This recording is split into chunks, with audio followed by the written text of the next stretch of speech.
बहुत मुश्किल होता है। हर अफसर को कभी कभी ये भ्रम हो जाता है कि मैं तो मैं हूं और मेरे फैसले पर कौन सवाल खड़ा करेगा।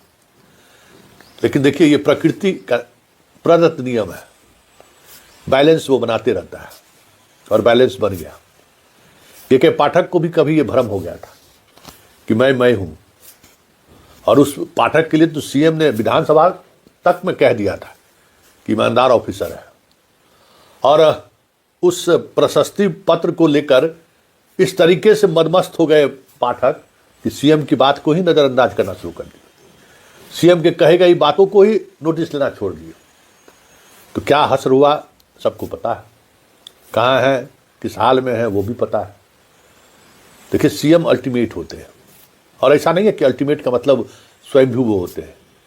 चीज़ों को बैलेंस बनाने की जिम्मेवारी जैसे भगवान को ऊपर होता है, उसी तरह से सीएम और पीएम को और डीएम को जो है ना, बैलेंस बनाए रखने की जिम्मेवारी आज के इस सिस्टम में मिला हुआ है। वो बैलेंस बनाने के लिए फैसले लेते रहते हैं। हम बार बार सवाल खड़ा कर रहे थे कि बैजनाथ यादव का जो कार्यशैली है या बैजनाथ यादव की जो छवि है, वो छवि शिक्षा विभाग को बार बार कह सकते हैं कि घेरे में लाकर खड़ा कर देता है। और उसके कई ऐसे फैसले हुए जिस फैसले की वजह से कहीं न कहीं शिक्षा विभाग का एक अलग तरीके का इमेज प्रखंड शिक्षा कार्यालय से लेकर राज्य स्तर तक के कार्यालय में कई बार हमें भी महसूस हुआ है कि उनके फैसले से बहुत सारी चीज़ें प्रतिकूल हुई हैं। और ऐसे व्यक्ति को 1 साल का एक्सटेंशन, क्या बात है। मैंने सवाल खड़ा किया था ना कि भाई ये संकेत सही नहीं है। सिद्धार्थ जी, आपने आपका ये योगदान होगा, बैजनाथ यादव के 1 साल के एक्सटेंशन दिलाने में बड़ी भूमिका होगी।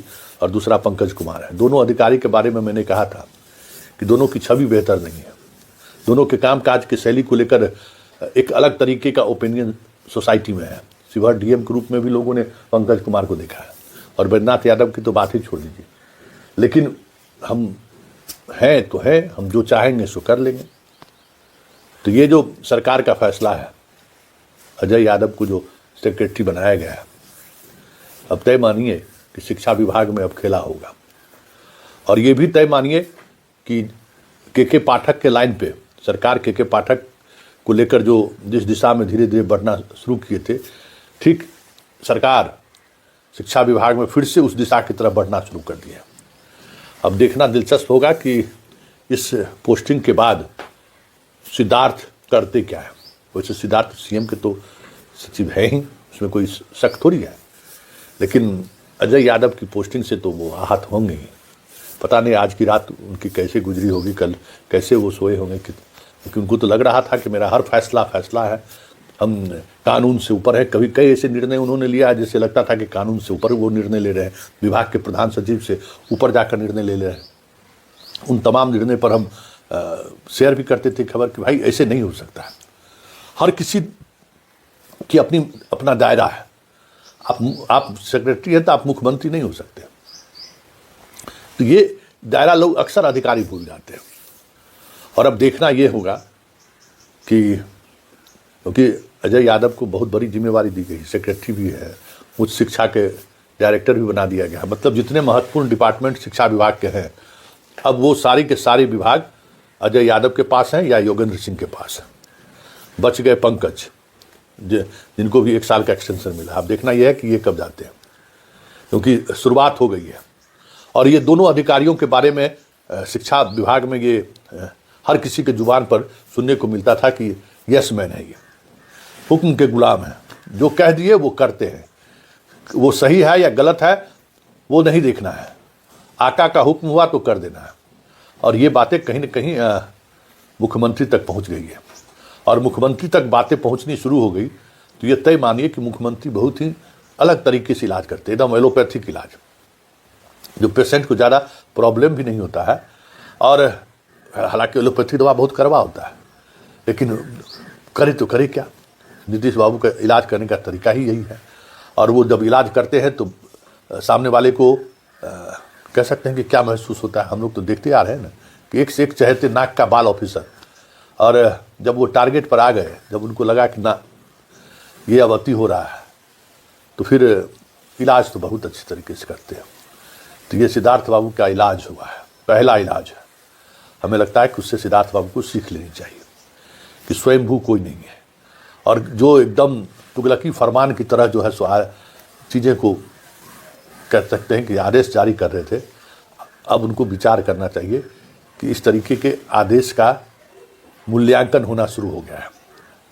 और सीएम अगर मूल्यांकन शुरू कर दिए तो समझ जाइए कि 24 घंटे 365 दिन आप उनके रडार पर आ गए, और आपके हर एक गतिविधियों पर अब आपकी नज़र, उनकी नज़र रहेगी। ये भी तय मानिए, भले वो उस मनोस्थिति में हो या नहीं हो, लेकिन जब वो चीज़ों को उस तरीके से देखना शुरू कर देते हैं तो फिर खेला होवे। तो ऐसे में कई ऐसे फैसले, जिन फैसलों को लेकर हम लगातार सवाल खड़े करते आ रहे हैं कि ये फैसला कहीं न कहीं शिक्षा विभाग पर दूरगामी प्रभाव पड़ेगा, इस फैसले से एजुकेशन सिस्टम प्रभावित होगा, ऐसे तमाम फैसले पर एस सिद्धार्थ को अब पुनर्विचार करना पड़ेगा।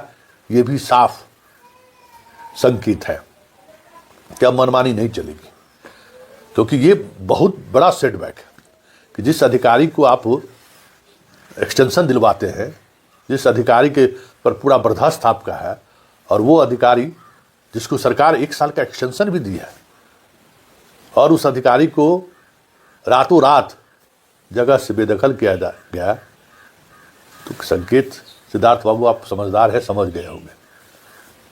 सभी फैसलों पर विचार करिए कि क्या है, कौन सा ऐसा फैसला है जिस पर मुख्यमंत्री जी असहमत है या मुख्यमंत्री जी नाराज है। क्योंकि मुख्यमंत्री की नाराजगी वक्त लगता है, के पाठक की भी मनमानी जब सर से ऊपर हो गया फिर भी मौका वो देते रहे, लेकिन उसके बाद फिर जिस तरीके से उन्होंने ऑपरेशन किया, हमें नहीं लगता कि के पाठक आज भी उस ऑपरेशन को याद करते होंगे, क्योंकि नीतीश कुमार है। हम बार बार इसलिए नीतीश कुमार को लेकर मानते हैं कि एक लेवल के बाद वो आदमी निर्णय लेता है तो बहुत ही कठोर निर्णय, और निर्णय ले लिया तो फिर उनकी वापसी नहीं होती है। अब देखना दिलचस्प होगा कि शिक्षा विभाग में अब कैसी चीज़ें चलती हैं। देखिए, के पाठक का एक पॉजिटिव चीज़ था कि वो आदमी ईमानदार था। के पाठक का एक पॉजिटिव चीज़ था कि जिस विभाग के वो हेड बनते थे वहाँ 110% अपनी उपस्थिति और चीज़ों को कंट्रोल में रखते थे, मतलब अपनी 100% समय देते थे उस पर।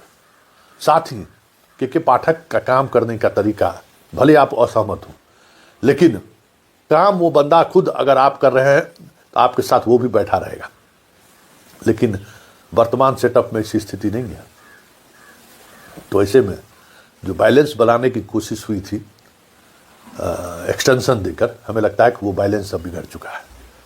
अब देखना दिलचस्प होगा कि कई ऐसे फैसले, जिस फैसले की वजह से सरकार असहज है, जिस फैसले की वजह से सरकार घुटन महसूस कर रही है, उस फैसले पर कब ब्रेक लगता है।